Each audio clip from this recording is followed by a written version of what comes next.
Hello grade 1! This is the part 1 of our lesson in Gmrc. Our lesson for today is all about "The Bible tells me that I am special." Our key verse for this week is Psalm chapter 139 verse 14a. I praise you because of the wonderful way you created me. Can you name some creations of God? Today, I will tell you a story on how God created man and woman. At the time na ginawa ni God ang mundo at langit, bago pa tumubo ang mga damo sa lupa, hindi pa siya nagpadala ng ulan. Wala ring magtratrabaho at mag-aalaga sa mga halaman, kaya naisipan niyang gumawa ng tao mula sa putik. Hinipan niya ito at nagkaroon ito ng buhay. Gumawa si God ng isang garden na tinatawag na Eden. Gumawa siya ng iba't ibang klaseng mga puno na namumunga. Sa gitna ng garden ay mayroong napaka-espesyal na puno. Nilagay ni God ang lalaki sa garden upang may mag-alaga sa mga ito.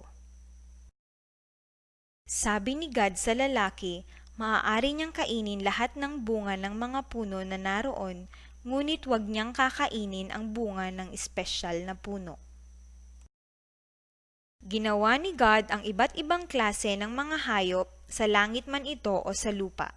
Dinala niya ito sa lalaki upang pangalanan niya ang mga ito. Isang araw, naisip ni God na kailangan ng lalaki ang makakasama. Pinatulog ni God ang lalaki, at mula sa tadyang ng lalaki ay nakabuo si God ng isang babae. Ang lalaki ay tinawag na Adam, at ang babae naman ay tinawag na Eve. Sinabi ni God sa kanila na trabaho nilang alagaan ang Eden. Blines sila ni God at ang sabi ni God sa kanila, lahat ng ginawa ni God ay para sa kanila. What was this story all about? The story is all about how God created man and woman. How did God created man? God made man from clay from the ground and formed it to look like a man. Then he breathed on it and it became alive. Always remember that God made us very special. He made us so that we will take care of all the things that He has made. God created us so uniquely that He gave us talents, a family, a one-of-a-kind face, and many more. Let's always thank God that He made us special. Always remember that we are God's masterpiece and we are His best creation. For your activity, open your Following God book on page 9 and answer "Let's talk about it." Direction: what is the special place God made for Adam and Eve? Draw it below. For your assignment, open your book on page 10 and answer Explore A. Paste pictures of your family. And that's the end of the first part of our lesson in Gmrc. See you again on Thursday! Hello grade 1, I'm back! This is the part 2 of our lesson in Gmrc. We have learned about "The Bible tells me that I am special." We also learned how God created man and woman. Let's review the story.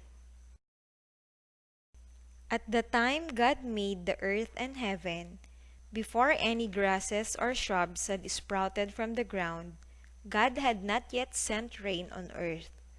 There was not even anyone around to work the ground. So God formed man out of dirt from the ground and blew on his nostrils the breath of life. Then the man came alive. God planted a garden in Eden in the east. He made all kinds of trees grow from the ground, trees beautiful to look at and fruits good to eat. There was also in the middle of the garden a very special tree. Then God put the man in the garden to work the ground and keep it in order.